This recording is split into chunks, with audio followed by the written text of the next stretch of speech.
네, 당신이 알아야 할 부동산을 체크하는 남자 체크남입니다. 지난 시간에 이어서 그 임대차 3법 심도 깊게 체크하고 연구하고 있습니다. 보호해주지 않고선 안정적인 거주가 어렵고 이 정도 권리라도 줘야만 끽소리라도 낼 수 있는 신분이 세입자 아닙니까? 바라건대 이 글을 읽은, 이 강연을 들은, 이 영상을 시청한 모든 세입자분들은 하는 일 모두 잘 되고 성공하셔서 세입자 신분 탈출 하시기를 간절히 기원하겠습니다. 그래야만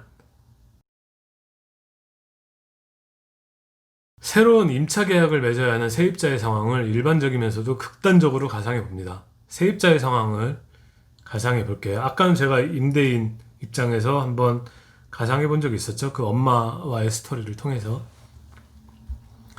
일단 기존 임대에 들어가 있는 세입자들은 논외로 하고 지금 당장 새로 임대차 계약을 맺어야만 하는 세입자부터 예상을 해본다. 만약에 제가 지금 제주도에 있는데 서울에 당장 내년 초부터 서울로 지금 올라가야 되는 상황인데 제가 임대 물량을 구해야 되는 상황으로서 가정을 해봅니다. 여전히 임대 시장에는 공급 물량이 없다. 당분간은 없다. 앞으로도 계속 없을 가능성이 매우 높다.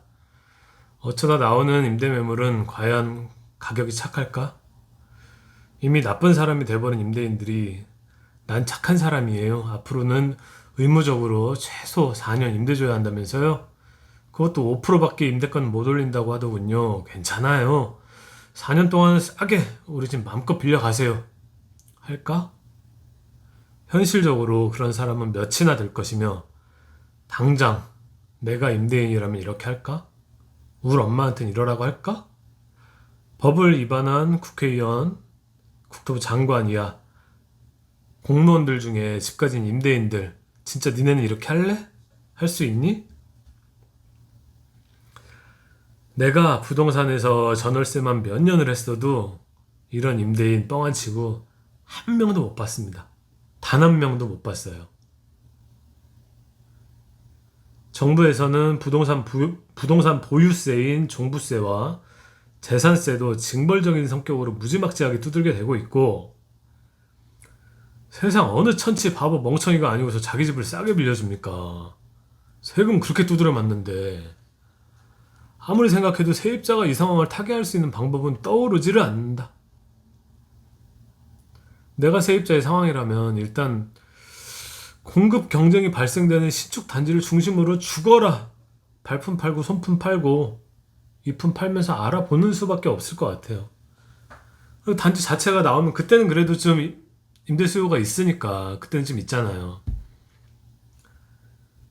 그 외에는 딱히 방법이 아무튼 그 외에 다른 방법은 운에 기대하는 것뿐인데 이건 그다지 현실성이 없어 보이고 한편으로는 법에 어두운 임대인 만나는 것도 복이라면 복입니다.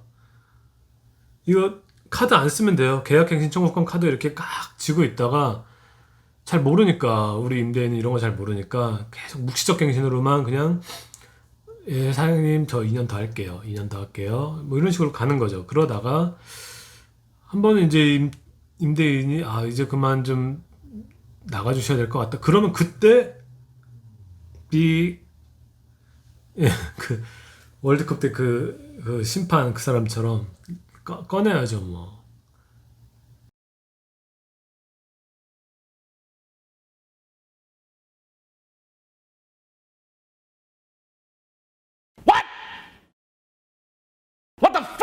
참 서글픕니다. 폭주 기관차를 보는 것 같아. 제발 그만하면 안 될까? 더 준비했다고? 임대인 또 맞아야 해? 멈추지 않는 폭주 기관차를 보는 듯한 우리 정부. 이제 그만. 여기서 그만 그치면 좋을 것 같은데 이 정도로는 부족해 보였나요? 집 두 채 이상 가지고 있는 죄인들을 향한 또 한 방의 카운터 펀치를 친절하게 준비를 했습니다. 자, 이왕 맞는 거 한 방 더 맞자. 돈 있는 사람이 겨우 이 정도 가지고 그래. 집 없는 선량한 서민들 앞에서 우는 소리 그만하고 일단 이빨 꽉 물어. 임대 놓는 죄인들을 위해 준비했어. 바로 이거. 짜잔, 전세보증금, 보증보험제도. 이것도 웃깁니다. 웃겨요. 진짜 참.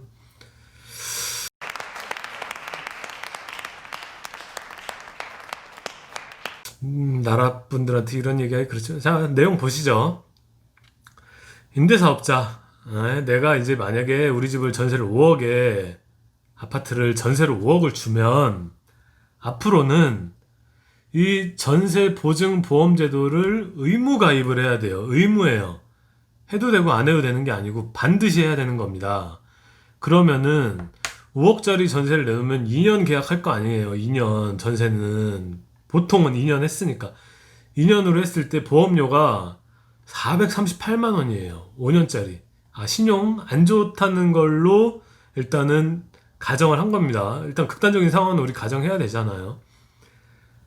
그럼 내가 5억 전세를 내놓으면 438만 원을 내야 돼요. 어디에? HUG 주택도시보증공사라는 곳에, 이름도 낯선 이런 곳에 438만 원을 내야 되는데, 그 중에 328만 5천 원은 뭐 4분의 3, 5분의 4 가깝죠? 비율적으로 보면. 집까진 죄인이 내고, 돈 있는 죄인이 내고, 그래도 세입자 안 내는 건 좀 그러니까, 세입자, 이게 보호제도인데, 세입자도 109만 5천 원은 착한 세입자분도 좀 주세요. 다 복지를 위해 쓸 거예요. 이러면서 카운터를 한 방 또 매깁니다. 이 뭔 개소리야? 이 뭔 개소리야? 집 가진 죄인들한테 악당 들이고. 이거 어떡해요? 어떻게 해야 되죠? 가해자인 동시에 죄인이고 세상에 둘도 없는 빌런인 임대인 A씨는 이것만은 참아 못 내겠다고, 더 이상은 없어, 날 죽이시오, 배째시오.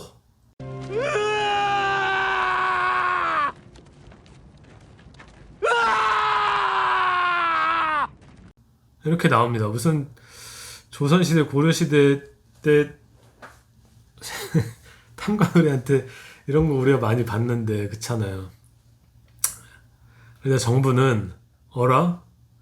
보증보험 안 내, 못 내, 죄인 주제 정신 못 차렸구만. 보험료 낼 돈 없다고 버팅겨 보니까 벌금 낼 돈 당연히 없겠네. 그래도 넌 진짜 정의로운 나라 만난 걸 다행으로 알아. 우리가 대신 콩밥 먹여드릴게. 그것으로 고고, 거기 복지 좋아. 그곳으로 가랍니다. 이거 돈 못 냈더니 그곳으로 가야 돼요. 우리는 의무인 보증금 보험 제도 불이행으로 2년 이하의 징역, 2천만 원 이하의 벌금이 확정이 됐습니다. 근데 그 중에 벌금 못 내면 징역 가야죠. 어떻게 해요? 대신 뭐 2년 이하입니다. 갔다 와야죠 뭐. 그러자 가해자 플러스 악당 플러스 죄인인 임대인 A씨는 얘기합니다. 그럼 쟤는요? 우리 세입자, 쟤도 같이 안 냈잖아요. 쟤가 우리 집에 들어와가지고 지금 내가 이렇게 지금 끌려 들어가는 건데 얘는요? 그럼 정의로운 나라 또 얘기하죠. 피해자이면서 세상 착한 우리나라 기둥신 세입자 B씨는 사정이 잠시 어려우셨던 거예요. 처벌은 무슨, 도와드리지도 못해 청구하는데 처벌이라니 무슨 말 같지 않은 소리를 하고 있어? 아이고 세입자분, 능력 없는 임대인 만나 고생하셨겠네요. 다른 집 구하세요. 조금만 더 발품 팔아보시면 뭐 2년 안에는 구해보시겠죠. 뭐 안 되면 3년이라도 언젠간 구하시겠죠. 좀만 더 발품 팔아보세요. 이렇게 나올 것 같습니다. 그러면 억울하죠. 가해자 플러스 악당 플러스 죄인인 임대인 A씨는 왜 같이 안 냈는데, 쟤 때문에 내가 지금 이렇게 된 건데 왜 나는 감옥 가야 되고 누군 처벌도 안 받고, 이거 심하네 뭐 이런 법이, 이거 뭐야 이거. 감옥 가기 전에 그럼 하나 물어봅시다. 도대체 이 보증보험 누구한테 내는 거요? 정부는 얘기를 하죠. 정의로운 나라가. 말 많네. HUG라고 주택도시보증공사라는 곳이요. 낯선 이름이죠. 언제 생겼나요? 나라에서 운영하는 공기업입니다. 공기업. 나라에서 운영하는 거예요. 투명한 것이라고. 오, 그러셨어요?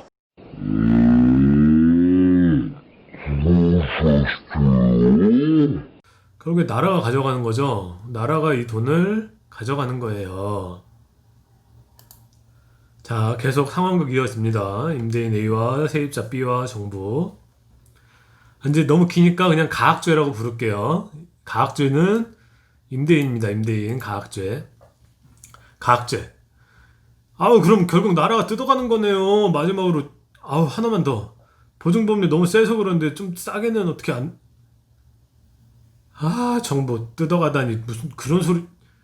다 복지 위해 쓰는 건데, 그리고 뭐 이게 다 우리가 쓰는 거야? 다 국민들 위해 쓰는 거지. 선한 국민들. 그리고 뭐 보험료 싸게? 아우, 여기서 얼마나 더 싸게 해달라는 거. 원래 진짜 이런 것까지는 저희한테 말해주면 안 되는데 사정이 하도 딱해 보이니까 한 가지 팁 적선해 드리리다. 적선해 주죠, 팁을. 아, 보증보험 제도는 결국 보증금에 대한 보증제도야. 보증금에 대한 거. 그러면 단순하잖아. 보증금을 낮춰봐요. 그러면 보험료가 싸지지. 비싸지겠어? 전세 5억을 월세로 돌려서 보증금을 1억으로 하고 4억에 대한 거 나머지는 월세로 돌려서 받으면 보증금 1억만 해봐. 그러면 보험료 단돈 65만 원. 아, 싸다 싸. 이건 뭐 가진 사람한테 돈도 아니지 뭐 이거. 아, 그럼 가학제가 눈이 이제 번쩍 떠지죠. 전세 5억일 때는 보증보험료 330 돈 없어서 못 냈는데 그럼 이거 월세로 돌리면 보증금 1억? 그러면 보험료 65? 나 감옥 안 가. 감옥 가는 차라리 월세로 돌리는 게 낫겠네요. 이렇게 나올 겁니다. 뻔하죠? 오 마이 갓! 와우! 오 마이 갓! 내가 임대인이라면 당연히 그러겠죠. 임차인이라도 당연히 이런 시나리오는 예상 가능하잖아요. 정부가 얘기하죠. 정의로운 나라가. 괜히 말해줬나? 330만 원 삥 뜯을 수 있었는데. 그래도 뭐 저 죄인이 감옥 안 가면 콩밥도 아끼고 꼬박꼬박 뭐 세금도 낼 거고 보험료도 뭐 꼬박꼬박 낼 테고 뭐 나쁘지 않네. 근데 착한 세입자. 생각 못했네. 세입자님 전세 못 들어가고 월세 들어가겠네. 어떡하지? 그래도 뭐 설마 우리한테 뭐라고 하겠어? 지금까지 우리가 지들한테 해준 게 얼만데. 크크크크. 이렇게 할 것 같습니다. 참 극단적이지만 왠지 현실적인 것 같아요. 제가 봤을 땐. 제가 썼지만 좀 그러네요. 자, 일단 주사위는 던져졌습니다.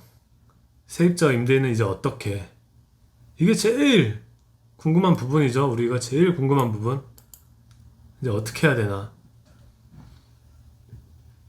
법은 위반됐습니다. 이미 일주일 전부터. 제가 촬영하는 날 기준이요. 정부는 이제 멈추지 않을 것이며 적어도 대선 때까지는 이러한 기조를 이어갈 것으로 보입니다. 됐어! 그래! 이제 임대인은 어떻게 되고 세입자는 어떻게 되는가? 저의 결론이 이제 슬슬 나옵니다. 정부의 고강도 부동산 억제 정책인 617, 710, 임대차 3법으로 임대인들이 전례 없이 힘들어진 상황인 거는 자명합니다. 임대인이 힘들어진 상황에서 세입자는 과연 남의 일로만 치부할 수 있을까요? 지금까지의 결과가 다 말해주듯이 임대인에게 씌워졌던 부담은 결국에 누구한테 간다? 세입자한테 간다. 나라가 보호해줘서 전부는 안 간다? 일부는 간다. 그게 바로 자본주의고 시장 경제입니다. 과거에도 그랬고 현재에도 그렇고 미래에도 그럴 것입니다.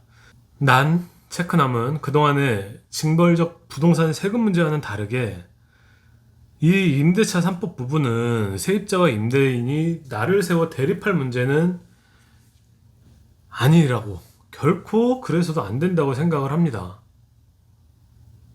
왜 싸워요? 이거는 서로 싸울 문제 아니잖아요.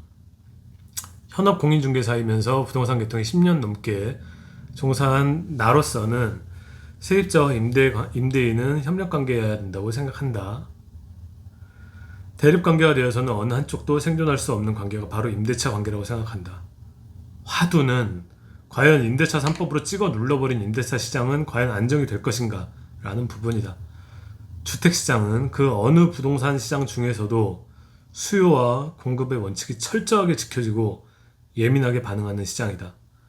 수요가 많은데 공급이 따르지 못해 부동산 매매 가격 및 임대 가격이 급상승한 것은 이미 모두가 알고 있는 부분이다.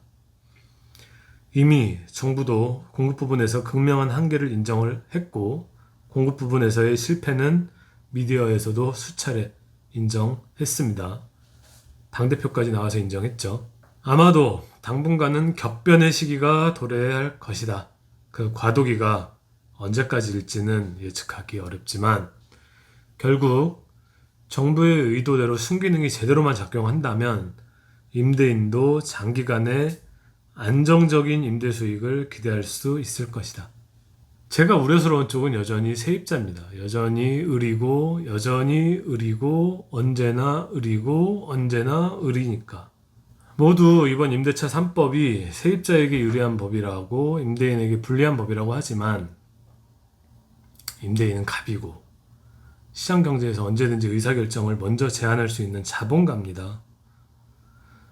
앞서 23페이지에서처럼 세입자의 입장을 생각해봐도 임대가 폭등시장이 열리게 되면 세입자는 딱히 방법이 없어 보입니다. 전세 보증금 보증제도 역시 세입자에게는 너무나 불안한 제도 그 자체일 뿐입니다. 전세를 빨리 월세로 전환하라는 부스터의 역할을 할 뿐입니다. 또 하나 보증제도 그 보증금 온전히 임대인이 낼까요? 과연 그럴까요? 임대 가격에 포함이 되진 않을까요? 적어도 체크남의 생각으로는 이번 임대차 3법은 임대인에게도 불리하겠지만 그보다 직격탄은 세입자가 받을 것으로 판단합니다. 왜냐하면 세입자 입장에서는 지금 이 과정들을 수동적으로 지켜볼 수밖에 없기 때문입니다. 정부의 이번 정책만은 제발 헛발질이 아니길 바라고 또 바라며 앞으로 임대인과 실제 임대 환경에서 많은 문제점들이 필수적으로 발생이 되겠죠? 발생이 될 거예요. 그때마다 정부가 외면하지 말고 앞장서서 신속하면서도 슬기롭게 해결책을 제시를 해줘야 됩니다. 그렇지 않고 방관하고 외면하면 세입자 죽어나요. 제 예상은 그렇습니다. 계속 반복되는데 세입자로서 할 수 있는 것이라곤 부디 정부가 안정적인 주거 환경을 만들어주길 바라는 것뿐. 자, 이제 마지막 다 왔습니다. 자, 마지막으로 당부하건대 무늬만 세입자에게 유리한 법이 제정되고 시행된다 해서 안심할 것이 아니다. 응당 세입자라면 왜 정부가 세입자를 보호를 하고 이번에 계약갱신 청구권이라는 권리까지 주었을까를 생각해야 한다. 적어도 대한민국에서는 2020년을 살고 있는 세입자라는 사람들은 정부가 보호해주지 않으면, 권리를 주지 않으면 여기저기 치여서 등 떠밀려 지켜봐야만 하는 그러한 신분 그 이상 이하도 아니라는 겁니다. 이전에도 그랬고 앞으로도 그럴 겁니다. 이 나라에서는 세입자로 살기 쉽지 않아요. 보호해주지 않고선 안정적인 거주가 어렵고 이 정도 권리라도 줘야만 끽소리라도 낼 수 있는 신분이 세입자 아닙니까? 바라건대 이 글을 읽은, 이 강연을 들은, 이 영상을 시청한 모든 세입자분들은 하는 일 모두 잘 되고 성공하셔서 세입자 신분 탈출 하시기를 간절히 기원하겠습니다. 그래야만 이 진흙탕, 개싸움, 전쟁터에서 탈출할 수 있는 유일한 길이 되지 않을까 싶습니다. 그리고 마지막으로 평가를 나서 싸우지 좀 맙시다. 왜 다 정치 논리로, 정치역학으로 접근을 합니까? 살기 팍팍한데. 여기서 마치겠습니다.